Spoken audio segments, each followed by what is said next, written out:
The dragon is dead. The truth is revealed. But the story isn't over. After the final battle, a story needs a runway to land.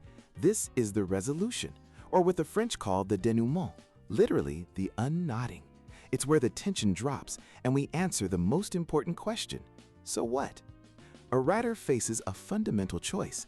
Do you offer a closed resolution where every loose end is tied up? The hero wins, the villain is punished, the future is clear.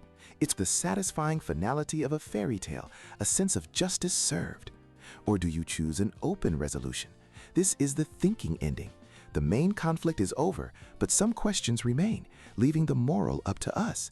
It mirrors the ambiguity of real life, forcing the story to linger in our minds for days. The choice isn't about the destination, but about the character's courage to finally choose a path. Regardless of the choice, a great ending must show us the new normal. If the story began with a character who was a coward, the resolution should show them performing a small but brave act. If they were lonely, it shows them surrounded by friends. This is the proof that the journey mattered.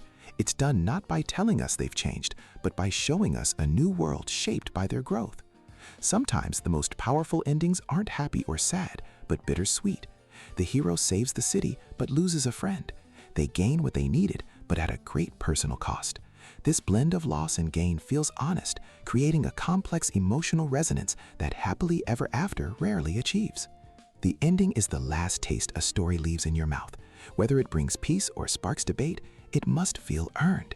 It's the final, crucial act that transforms a series of events into a meaningful experience.